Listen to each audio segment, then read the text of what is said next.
Welcome, everyone. I hope you can hear me.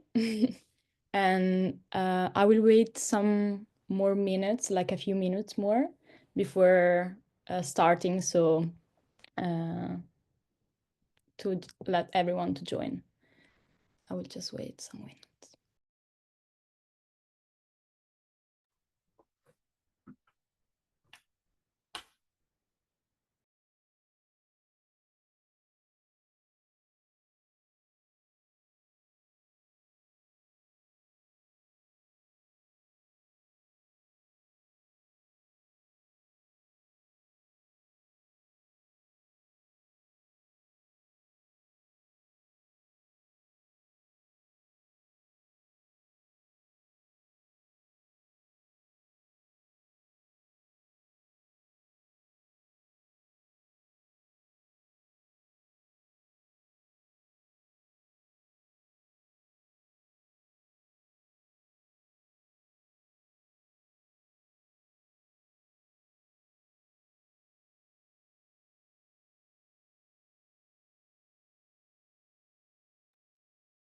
Okay, I think we can start now.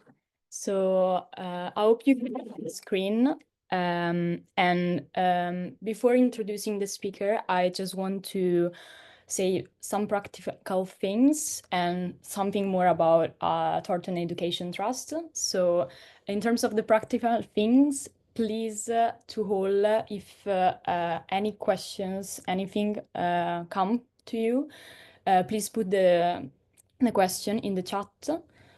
So at the end, we can follow up with them. And secondly, this event is recorded because we would like to publish the event on our YouTube channel, which I suggest you to follow as well. So welcome everyone to the inaugural 2025 TET Dialogue, which is a series of conversation that Thornton Education Trust has developed through the years.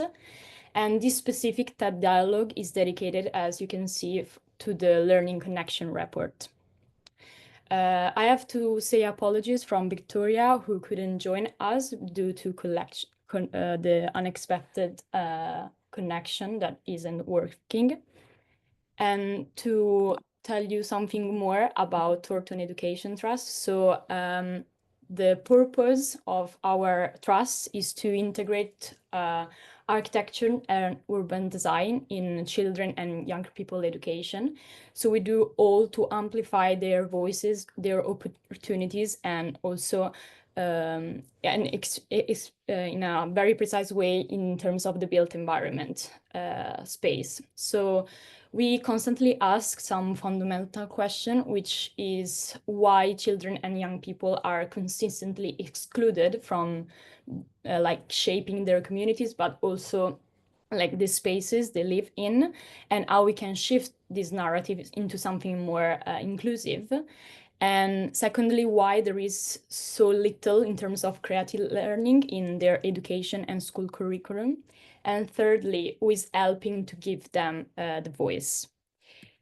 The approach that our Thornton Education Trust is living is about three main points, which first of all is about building capacity within the education, but also the built environment sector. Secondly is to celebrate and share all the practices that are useful and that can lead us to better practices as well. Thirdly, to conduct some research, as the report highlights, and lastly, to facilitate collaboration and dialogue between people. So today we are speaking about this report, the Learning Connection, and I've been working on this report. And to introduce myself, I'm Gaia Maria Vignali. I'm a researcher, a student as well from Central St. Martin's, and the event coordinator at TET. And I'm very happy to today share this discussion about the learning connection and how we can develop more the built environment and children and young people engagement within it. So our webinar is about this report. And particularly today, we bring together some speakers that have been quoted inside this report as well. And we will delve into their experiences, their project, their programs, but we are particularly interested in reflecting on the lesson that they learned and the challenges that they face and the future direction that they want to undertake. And TET here serves as a platform not only to empower the younger people and generation, but also to collaborate between those people and universities. But our goal is even more ambitious, and we think that even this research has been conducted within the built environment sector. There are other sectors as well that, such as disciplines and institutions, that are potential in this dialogue. So our goal is to embed youth engagement in educational practice and to shape the future generation of students as well. As you can imagine, if someone you already know has been part of our community, we have these Inspire Future Generation Awards that are an award scheme that is guided by TET as well, that we run every year. And inside those Inspire Future Generation Awards, we have a higher education category. And the launch of this IFG A 2025 will be on the 1st of July. And I already put in the chat box like some information about this. And so we hope to see you there, but also at our next TET Dialogue, which is going to be on the 12th of May at Hawkins Brown Studio in the evening. So today we are going to hear from two speakers because the third one couldn't join us due to family reason. And what I'm interested about is their reflection and their potential implication in other spaces. And as I said before, please use the chat box to put some question that we will then discuss at the end. And without saying anything else, I think I can introduce the first speaker, which is Guido Robazza, an architect and senior lecturer at the University of Portsmouth. So I would say over to Guido. Thank you. Hello, thank you, Gaia. I will start sharing my screen.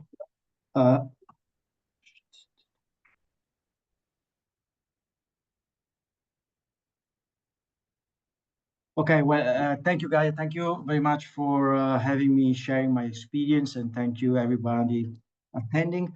I'm an associate professor in urban studies and architecture at the University of Portsmouth. And I will first describe what we do at Portsmouth in terms of engagement of young people and children, and what it means to me as an academic and as a practitioner. I will describe one of the projects we did in more detail, and then I'll focus on my opinion on what makes engagement activities truly participatory, which was one of the questions that you gave us as a brief. So at Portsmouth, we work with children in several strands and areas of the School of Architecture. We have a architecture project office that since 20 years is working on creating live projects and activities that in many cases involve primary schools, where we do small workshop that's for the construction of bridges or card structures, a variety of small engagement projects. We have my colleague Nicola Crozon, who's leading all of the outreach activities of the school, and therefore again engaging children and young people in fun activities workshop.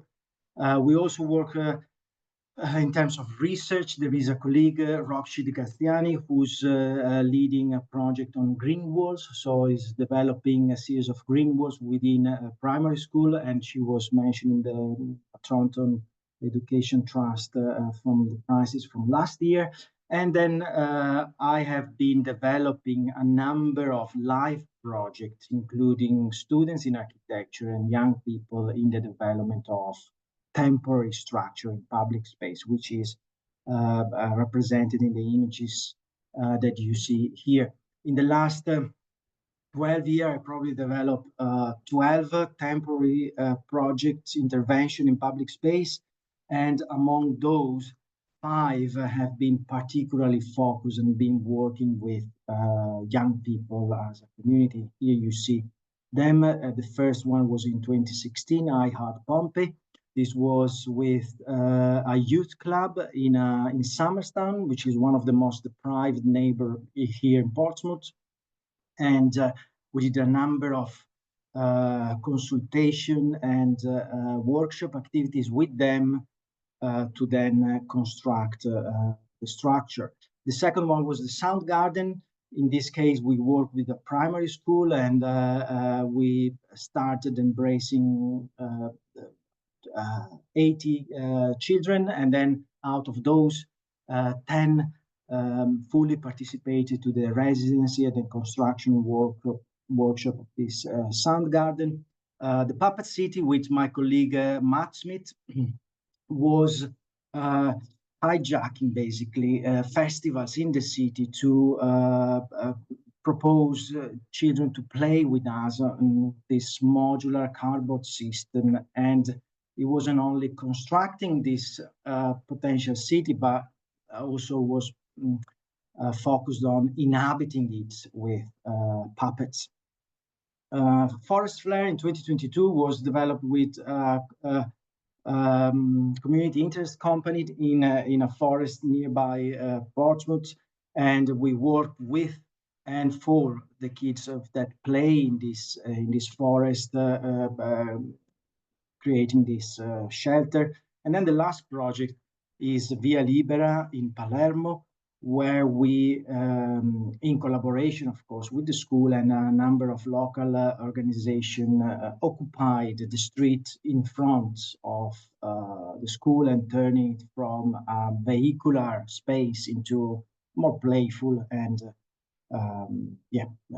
environment. So what does it mean to me proposing, initiating, and developing these activities? I think there are two main aspects that are important. The first one is the practitioner one, or the urban governance side. So how can we include unrepresented voices in the making of the city and creating, fostering rather than creating some level of agency into creating the public spaces of the city and making the city together.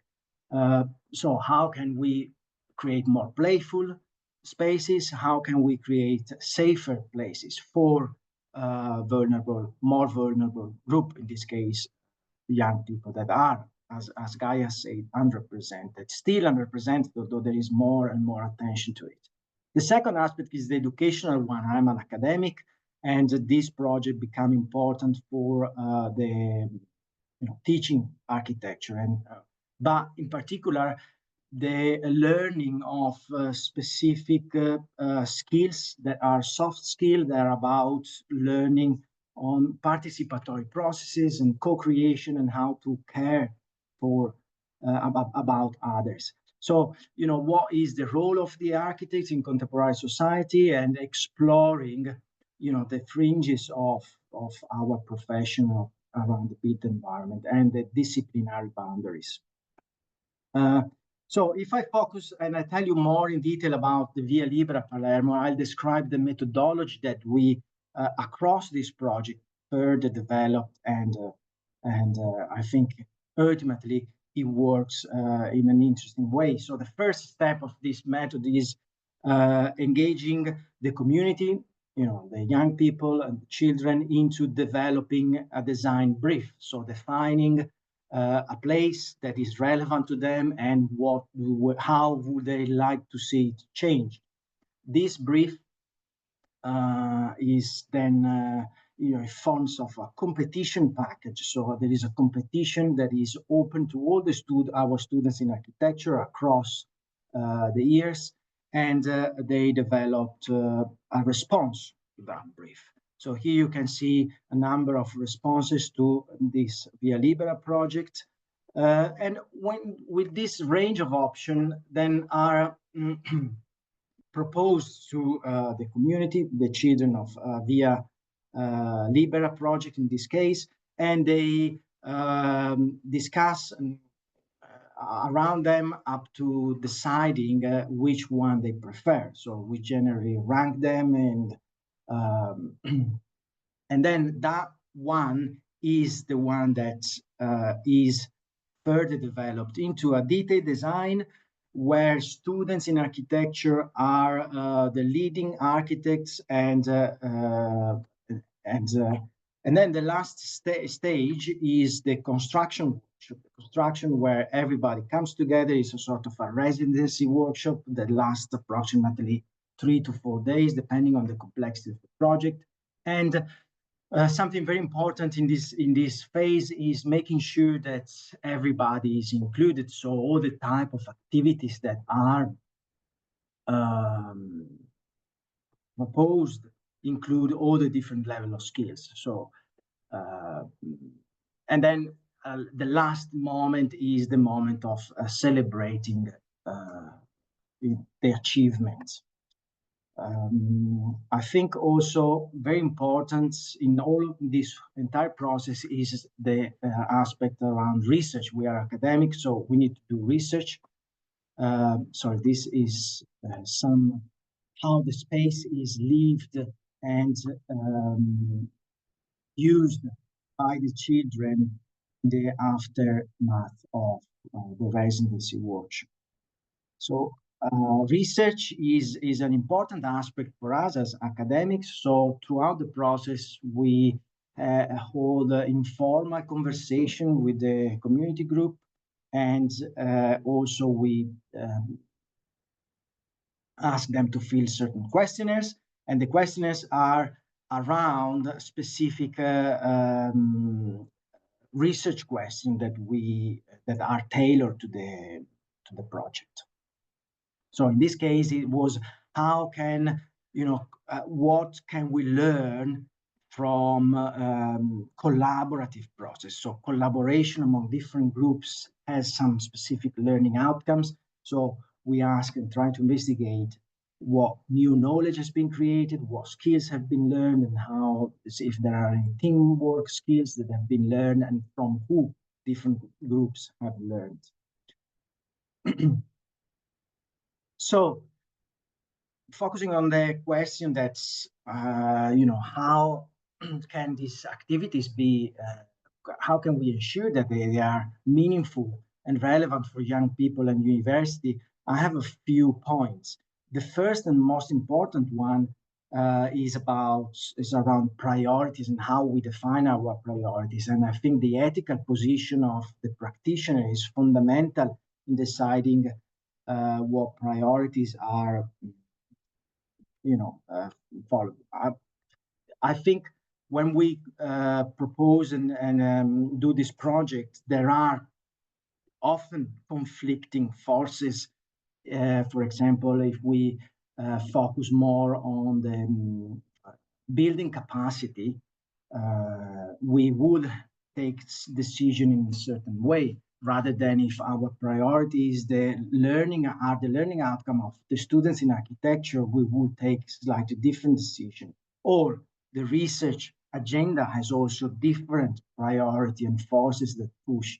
So is our role as practitioner or initiators of these activities decide very clearly what are our priority. And if we decide that young people and children are at the center of what we do, then all of our decisions need to prioritize them. Therefore, I'm making an example around this.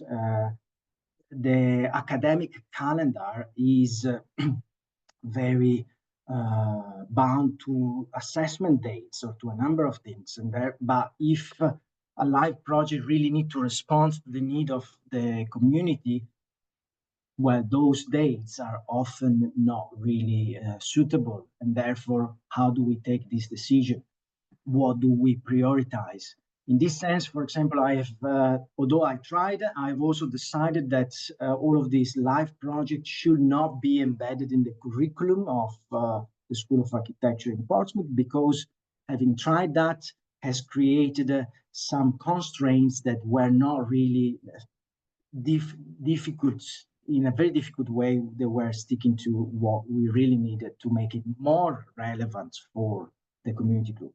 So if we decide that our priority is our children and their experience and building capacity around them and agency, well, then the second point is that as expert of the built environment, we need to a little bit work in a different way. We always care about our design output, but that unfortunately, in a way, or fortunately, has to be put aside. And we really need to focus more on the process, because the objective is not the design itself, but is what people learn from the process. And therefore, we need to orchestrate carefully all of the different type of activities that we do and what co-creational method we use to make sure that they enable that learning and that social outcome that we aim for. For example, diversifying all the different activities to make sure that everybody, regardless of their level of skills, is able to feel involved in the construction process is a fundamental step. So in the Via Libera project, we had different activities. We had very simple drawing with a chalk on the floor, or more difficult activity was sewing and drilling, or as well sanding these wooden blocks. So to make sure that everybody was involved. And it's also extremely important to create tools and use innovation tools that are able to make the conversation between experts and non-expert very linear and fluid.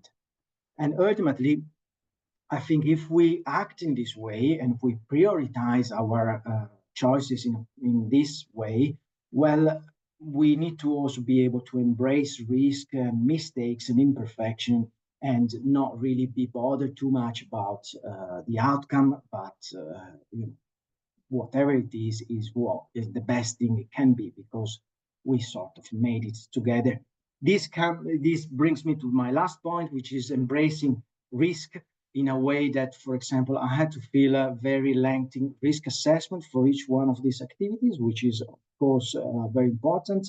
But sometimes I notice how, for example, reputational risk, or rather, a number of things came a little bit in the way of what was what were the potential positive outcomes of these experiences. And therefore, I really think it's important that we embrace risk as part of life, and that we weight the positive outcome as well as the risk in a fluid balance. And I think this is all what I wanted to tell you, and thank you very much. Thank you, Guido, very much. Thank you for the presentation and the things that you open up. I think we can then, since there are already some questions about this, I think let's keep the question in the chat, and then we will put them out after Rosie. So if Rosie, the second speaker, is ready, she's a professor at Newcastle University.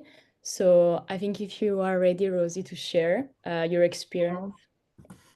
Absolutely.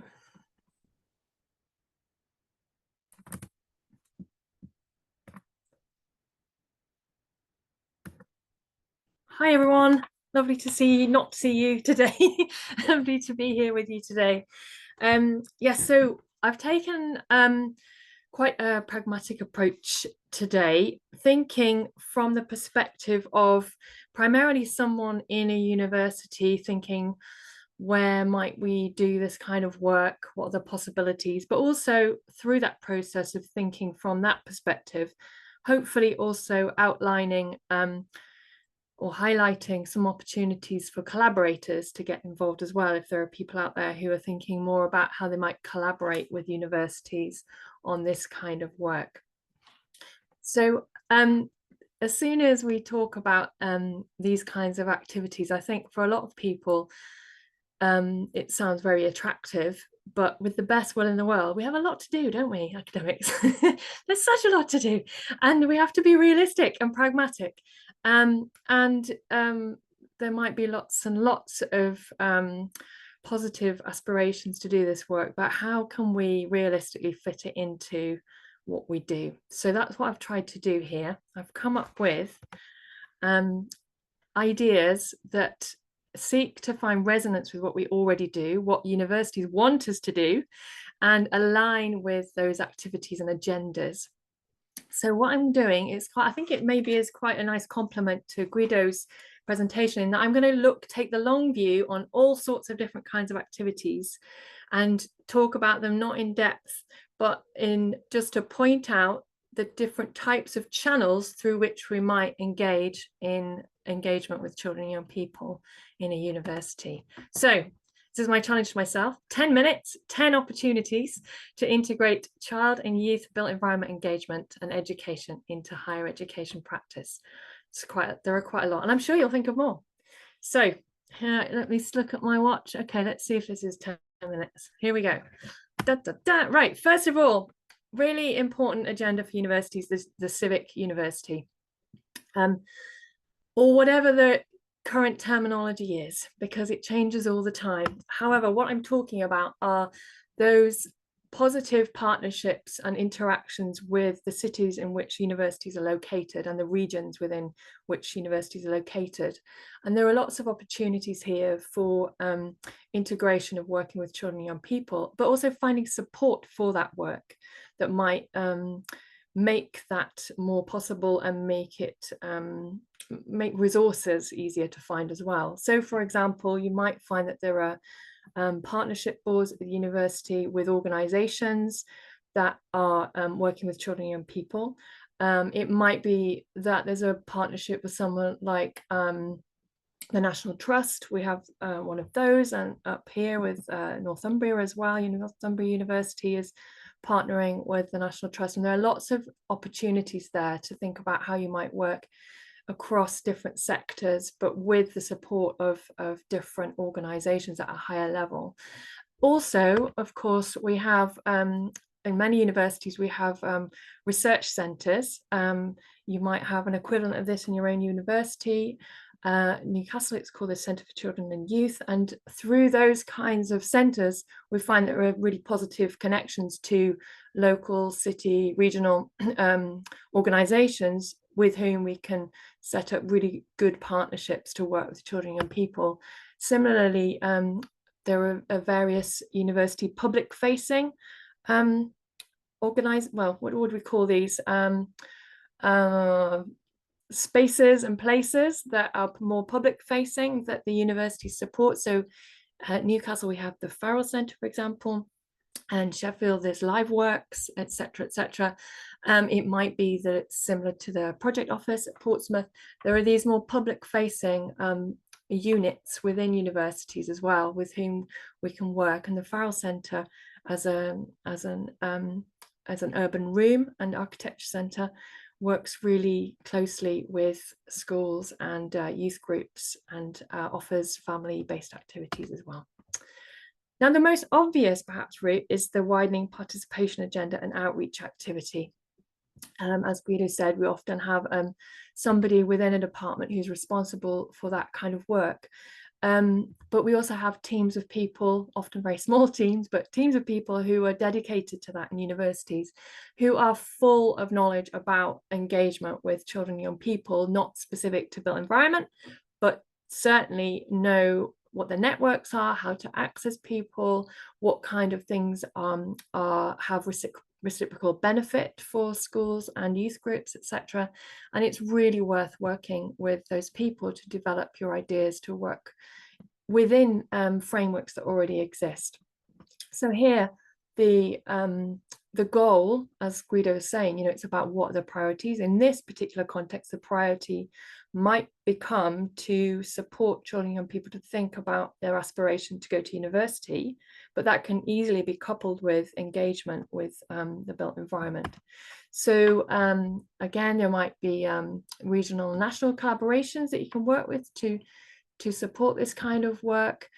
Sometimes the work is also supported by maybe an organization that wants to support outreach in particular ways. So this is kind of ancient history now, but work I did a long time ago with the Stephen Lawrence Charitable Trust was all about diversification of architecture, and we were doing outreach activities on their behalf.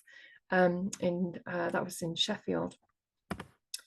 Number 3, library and archives. Now, this is also outreach work, but just a slightly different route to it. So perhaps you have people also dedicated to the library, and you might be surprised to find that sometimes some of those people are also dedicated to outreach with particular links to opening up the resources of the library.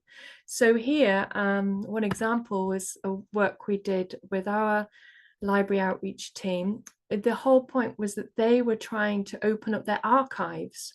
They have various archives and they want them to be of use to the public. And so they found funding to support activities to open up the Farrell archive.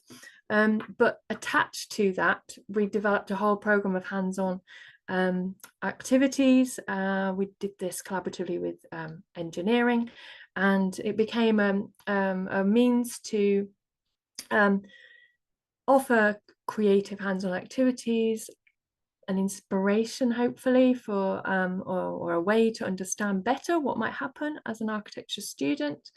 But you know, it was multifaceted in terms of potential benefits, but under the agenda that we're opening something up for public use while also supporting routes into higher education. And we come to number 4, teaching. So we've heard some great examples there from Guido about integrating this potentially into teaching, but also the benefits of it potentially not being attached to the teaching timetable. There are lots of ways in which that it can be integrated into your university students' teaching.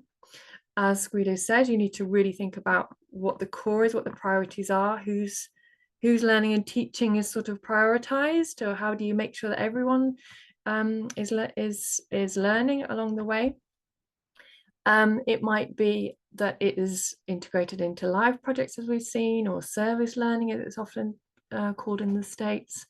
There are great opportunities here potentially for you to think about how you might harness internal small pots of teaching innovation funding to start to develop little prototypes of approach or resources that you might use in the future. So think about that. Think about higher level strategic agendas like the 4th generation university that seems to be a hot topic at the moment, how you collaborate with industry and society as part of your teaching.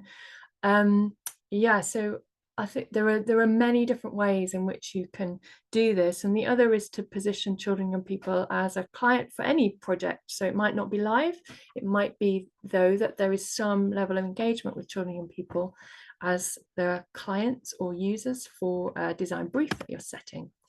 So here's another example of a live project. There are lots around the country happening all over the place. It's not uncommon to be working with children and people in live projects in architecture and in design and landscape, etc., and planning.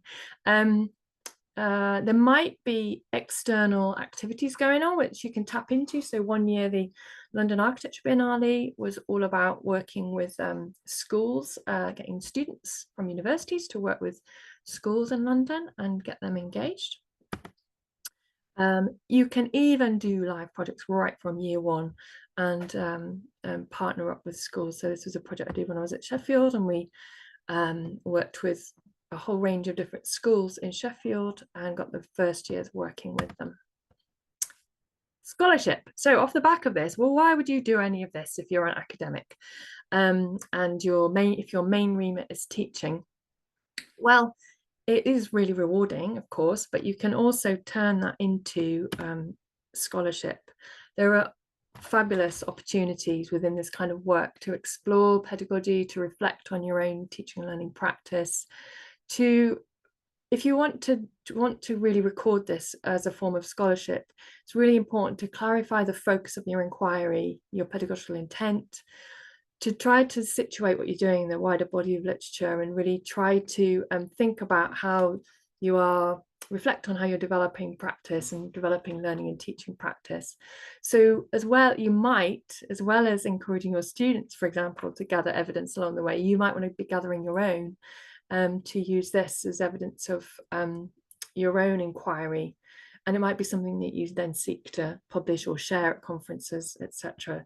So think about how this, you know, if this is something that really appeals to you as an academic, if you're on a learning and teaching type of a contract, it's a wonderful opportunity to think about how you might develop your own practices, but also share this with others and publish.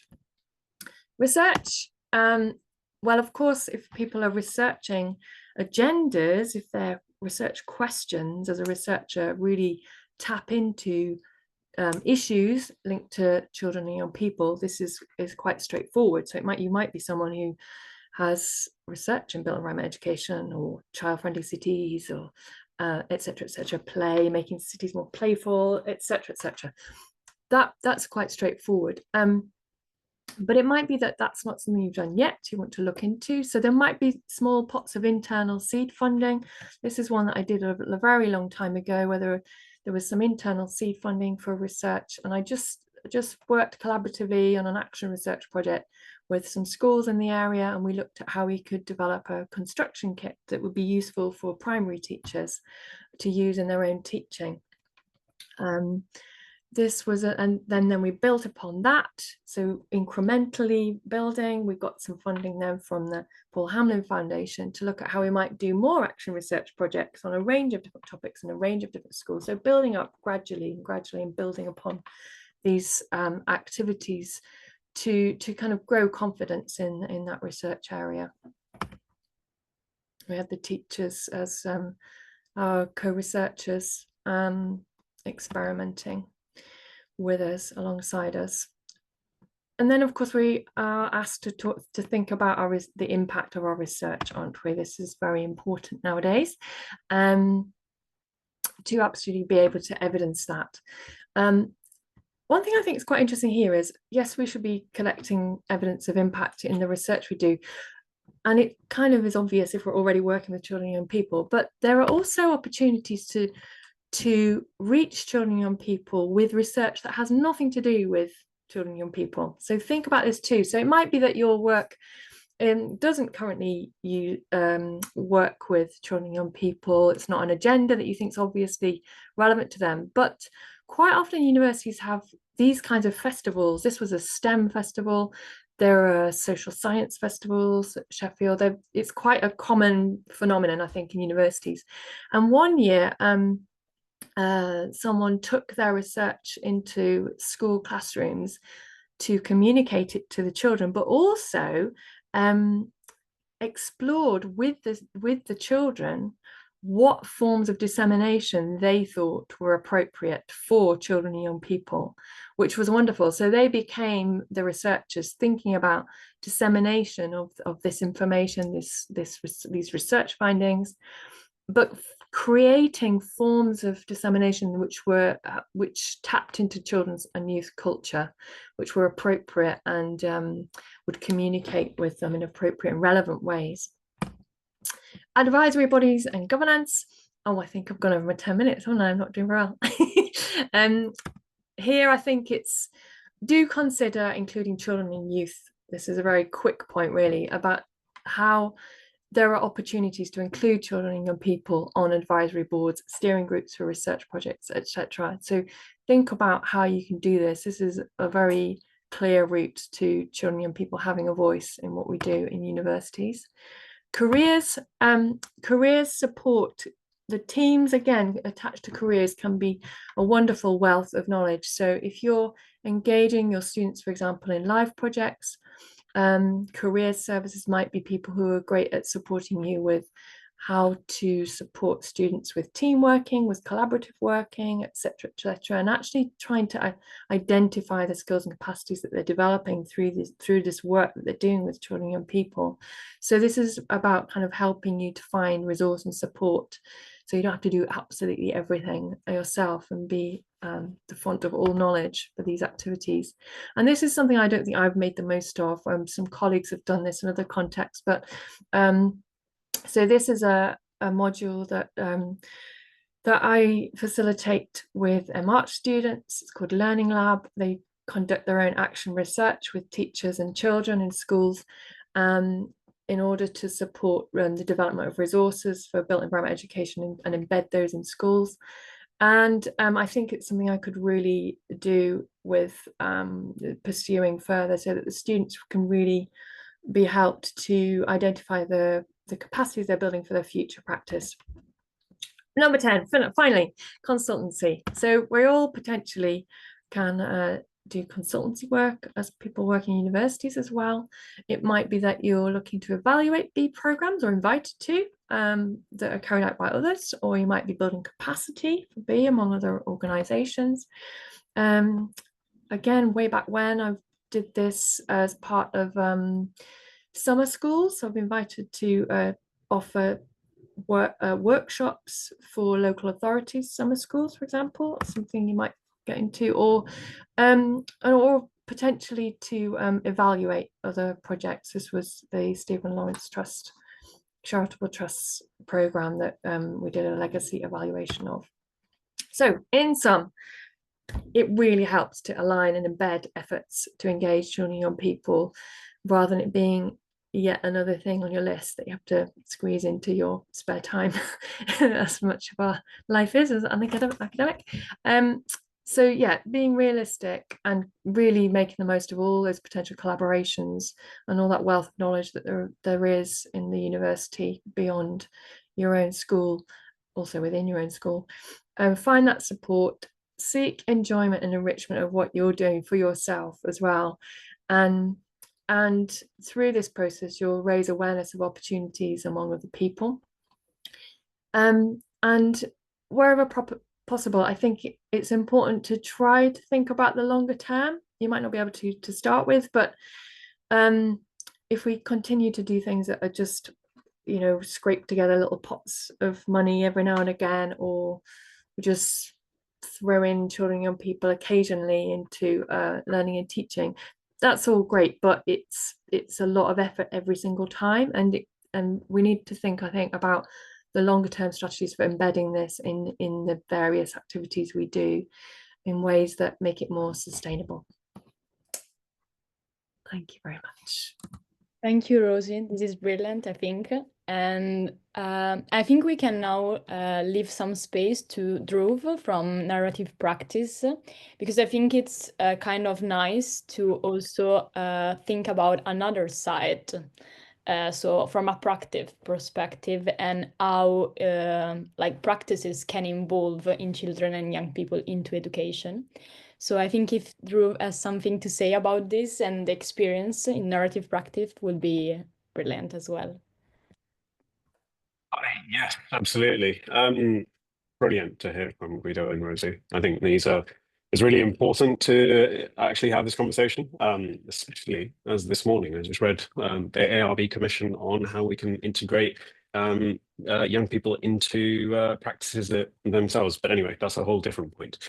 I guess for everyone's knowledge and why I'm even speaking in the first place is because so I'm also an academic. I teach currently at Central St. Martin's. I'm also a design studio teacher at Syracuse University, London, in the international program. So very much an academic as well as being a practitioner. I've been working for the past 12 years in my current practice, and I also run Narrative Practice. Narrative Practice is a mentoring and research platform. And the principle of it is to engage with research projects that embed young people, specifically from underrepresented backgrounds, within architecture and also bridging that gap from academia into practice itself. So that's the gist of what I do, what we do. I do have some slides, but I kind of just wanted to just basically say that this idea of learning connections and bringing in these sort of hands-on workshops, I think is a fantastic tool to really integrate young people. But I kind of reflect on some of these points thinking, I think maybe there is a role for practitioners to be involved. And I think, Guido, you mentioned it in saying that it's fundamental that practitioners understand the importance of the young person. And again, Rosie, you mentioned there has to be a pragmatic approach, that we can't, as academics, do it all. But also we can't also allow for, our consultants to just come in and also externals to come in and say, okay, this is how you must engage. It's sort of a multifaceted approach. And I really like that 10-step approach, Rosie, that you took there. I guess the other aspect of it is that as part of Thornton Education Trust, my involvement has been quite great in the sense that or the collective Managed Through Practice won the Diversity in Action Award in 2023. And then last year, or this year, I was given the title of the Emerging Individual of the Year. And it's specifically for this program sessions that we've been leading. And maybe if I flash up some of the slides just for everyone's understanding that's on the call as well, just who I am, what we are, but also maybe where the sort of combination of these moments come together. So what I'm going to do is I'm going to share a PDF, which I hopefully have ready. Also, just to say, I was given maybe 3 hours notice, so hopefully everything will be okay. But do just bear with me for a short second. Share, and there we are. I may need to be told if this is being shared because this is a new laptop and it has various setting changes. Perfect, ideal. Of course, we don't need to read this, but the principle is that we engage with young people, and the idea is that we bring young people into practice, and we engage with them on currently a monthly basis. We've been going on for 5 years. We started over lockdown. Engaging with institutions that weren't able to keep up with the demand of their students at that time. And as an academic at that time, I felt quite worried about this. So you can see the sort of sprawl that we had. I'm going to skip a few slides there is our team in here, but I think the principle is that what we do is more important as opposed to the words that come with it. Because I find that my role as an academic and my role as a practitioner, and I straddle these quite a lot, is learning from academia and applying that to practice, and learning from practice and applying that to academia. And I think there's always this bridge that perhaps isn't always connected. So what you're seeing on screen at the moment is something, is the research program itself, the sessions, and the idea is that every month we go into a practice and allow these young people to engage with these practitioners in a very, very direct and formal manner, and a very structured manner. We approach it through this principle of mentoring, and mentoring is an incredibly powerful tool, regardless of whether it's in practice or whether it's in academia. And frankly, I'm just going to show you the sort of images coming out of each of the nights. So Arup engaged with us multiple times over the past few years, and we now host lectures within their spaces. There's this one-to-one mentoring facility, and the principle is that practice offer their members of their team and to support these young people on one evening. And some have come over and said, okay, we'd like to do it again. We'd like to do it again. And so the principle is that so have AHMM. And there's this idea of large practice structures being willing and open to speak with young people. And we're talking about directors and associate partners speaking with young people. And they think that these people are really frightening and scary, and we could never approach a practice. But the idea of removing that barrier, which I think is quite important, is one of the 4 points from this learning connections dialogue in the first place, to remove that barrier. And I think specifically for underrepresented people, whether that be a woman in the industry, whether it be a disabled person in the industry, whether it be a UK minority ethnicity within the industry. And I think that these groups of people are, we might speak of them as percentages, which is frankly really awful, but the action component and just seeing everyone come together within one individual space is quite exciting. And so this is why we continue this, and this has been going on for 5 years now. So we've got Wilkinson out there, and we've got Levitt Bernstein and Stanton Williams. I think the key thing here is what they say, and this is the important part, the sort of check-in. Like you can do all this, what you think is really lovely, fantastic work, but actually, is it benefiting the person in the first place? Is it benefiting that young person? So yes, data is really important, but actually now the words are important. So, you know, we've got so someone I think along the way said career-wise therapy. I can't remember where I've said that, but these moments of bridging the gap between academia and practice is really important. And Rosie, just really touching on something you said, which is collaboration, the moment of that which we start to meld the two worlds as opposed to living in our two silos is going to be probably the most beneficial part. And so, yes, there is also this large group of people that you can go and work with. And these are some of the ones that Now to Practice currently work with. Rosie, I was also teaching at Sheffield, and I know of the really fantastic initiatives that have come out of there. And also specifically with LiveWorks as well. And I think there are some really fantastic solutions coming out. But I'm sort of going to stop sharing because that's kind of not the point. The point of me coming on online is basically to say that there is a bridging moment, I believe. And maybe I'll leave it there because I don't want to get too carried away, because actually it's mainly about you, Rosie, and Guido, and I think there's a bunch of questions. Maybe Gaia, you want to take on? Thank you very much for this. Yeah, I think absolutely. it was very important to also see that this bridge actually can happen from outside. And I think there is one question, like two questions for Guido and what he presented. So someone asked, how does the dialogue with the primary school commence? And secondly, how do you obtain the sites for the proposal? So is it already owned by the school or not? If you want to have a go and try to answer those questions. Sure. Thank you for the question. So I think the school it can be approached in multiple ways. I think being very just walking in the school and asking and presenting the broad idea of what the intention of the activity is, then if they buy into it, is good. What I think is important is, well, in the specific project we did in 2017 called the Sound Garden, we had previously worked with the council, and someone from the council suggested us to work with a particular school and with a particular teacher in the school who might have been interested. So it's a word of mouth thing at the end of the day. And we worked in the school, and I discussed the idea of the project, a broad idea of the project, with this music teacher who was excited about it. And then he started moving all the strings on his own side to make this happen.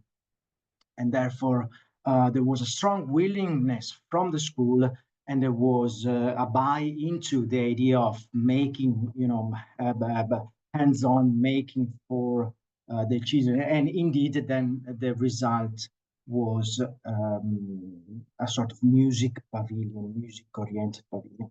Now, what happened then is we didn't start from there. We had a few sessions involving 3-4 classes, so about 80 young people, and from out of those activities, which were around music and around making, then some of the kids bought into the project and joined us all the way along. What was the other part of the question? The site is so far it has not been inside any school courtyard or space in my case, because an important aim of the project was public space, so doing it fully accessible to everybody.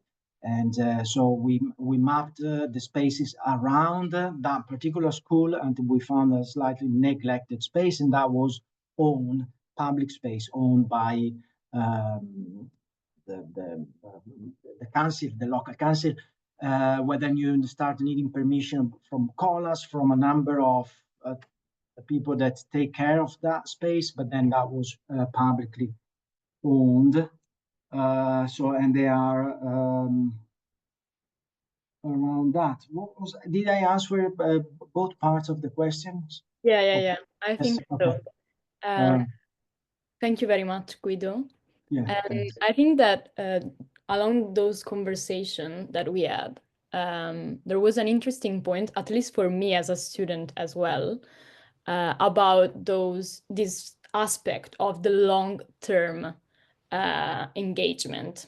And I would like to ask Rosie, since you also mentioned about this, that it's interesting to have and important to have like those pop-up moments in the university or with partners outside where children and young people are engaged. But if you have any like experience or strategy about how this long-term engagement can be actually made and created, first of all. And secondly, I think also, Guido, if you want to answer after Rosie about this, is like how we can really help the student that study architecture or in the built environment to also bring this engagement in their future practice, because this is actually the important part. I think this aspect of long-term engagement has to be also reversed on the perspective of the students that engage with those children and young people. And if you have any experience of students that you have or people that you know that have embedded this afterwards, like Dhruv has been doing, I think, in his own practice as well. Yeah. Okay, so yeah, embedding for the long term. I think there are more obvious ways to embed live working and engagement more generally.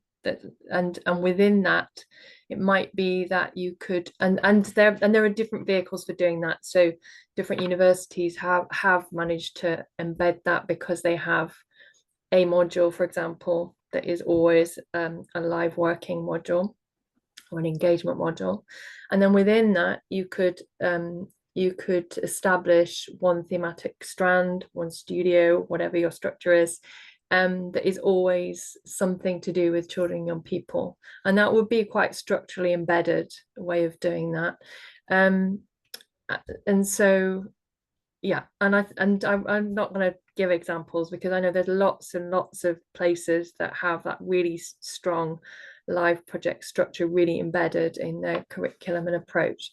But it tends to be more common that it's an option, that particularly if it's always children and young people, that it's an option module. So my own experience is of setting up the module I mentioned, the Learning Lab module. It's an option module for MArch students, but it is established as specifically as always to do with engaging with children and young people. So it exists in the long term because it's an option, because it can be perceived as something quite specialized or specialist. I think we've got an amazing opportunity at the moment, given that everybody's rethinking their curriculum in architecture specifically, to remap to the new ARB academic outcomes. We have an amazing opportunity right now to think about how we might embed this strand of activity. So it could be that you are establishing thematic strands through courses from a certain point that it becomes a specialist strand of activity, and it could be that that is something to do with children and young people, really broad, so it's very inclusive of lots of different agendas, lots of different types of activity, but that it's really established as a theme, and that could be supported by specialist modules as well as design, more open design modules. So that would be really exciting to see emerging in the new course structures. In terms of, I think the other question is whether it's a long-term theme or long-term engagement with a particular organization. So I've established the Learning Lab as a long-term module that looks at the theme, but I'm still experimenting really with how long we work with one school and one class. And so what we've done so far is we've worked for 2 years in a row with one class, and we follow the same class into the next year. And if we had more students, we could be doing, you know, that in 2 parallel schools and continuing. And we've done that for the 2 years and then moved to a different school. So the idea being to kind of leave a legacy, not just parachute in, but leave a legacy, because it's a collaborative action research approach with participation of the school. So we leave the legacy of the resource and the reciprocal learning that happens, and then we move to another school and do something similar and find a new challenge. So that's what we've done. Perfect. Thank you for sharing. And in terms of also this school engagement, I think there are 2 questions related to the school system and how to engage. So I think either Guido or Rosie can answer, or Dhruv as well, if you want. So how do you define the age group that suits your engaging project with school? First question. And how do you ensure that the safety in these public spaces within the school system? So there are those 2 questions. I don't know if anyone wants to answer. Yep. I'll let someone else speak. Dhruv, do you want to answer that? I think this is very relevant to you, Guido. Yeah, So well, I like, can do that. it's Yes, very well, public very, space very, safety very led, isn't briefly. it? No, well, the age group is not how. I don't think I ever defined the age group. You know, I work in response to the age group, so I tailor the type of projects around the age of the people involved. So, Same here. regardless of that, in a way, I think it's well tailoring what it means. It means using the type of activity, the type of workshop, the type of tools that are suitable for the particular age group. For school children, we do, for example, we engage them with the ideas of construction, building bridges with bamboo, skewers for barbecues, for example, and we just load these bridges up with tin cans, or we play with cards.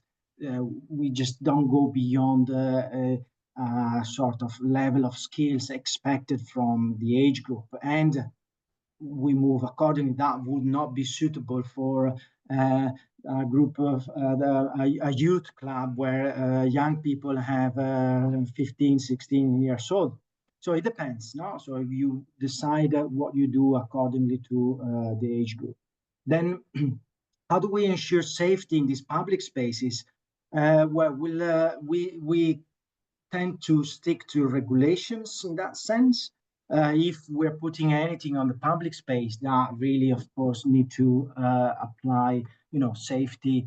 And ultimately, the most relevant bit of regulations for these spaces, and particularly involving children, is playground regulations. So we have been using to draft our risk assessments and permissions. We have been using playground regulations.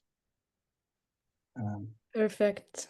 Thank you, Guido. And just to close this conversation, I think maybe Rosie, you can answer this last question that we have, which is how can we make these learning spaces more experimental and studio-based, like rather than like lecture spaces where is very individual, I think, the relationship between students and who speaks. Okay, so how do we make them more experimental in the space of learning? I think giving up control quickly becomes very experimental. So being really flexible with your approach, going in with an outline idea and being completely ready to throw it over your shoulder, and work really reciprocally with the children and young people. As soon as you work with the children and young people as participants in shaping what you're going to do, it becomes really exciting and terrifying for some people, but also absolutely experimental. Because I think one thing I think is really exciting about this space to work in is that it's not just about us teaching young people. It really is about them giving us feedback and insight into their cultures of communication, of design, imagination, etc. And therefore it's a reciprocal process. And so if we let them into that space of shaping process, it becomes really experimental. Perfect. Thank you very much to both and to Dhruv as well. And I think we can end this conversation now, but I just wanted to say and drop a message again in the chat box that we are very grateful for the participation and that we have an upcoming TET Dialogue, which will be in presence at Hawkins Brown, the 12th of May. So come and join us to hear even more about these forms of engagement. And that in July, the 1st of July, we will be launching the Inspire Future Generation Awards, which are the awards program I was speaking about before. And if any project, anything come to you, please let us know, because we will be really grateful to hear of any more experimental things. So thank you very much to all. Thank you, Gaia. Thank you. Thanks everyone. Bye. Bye.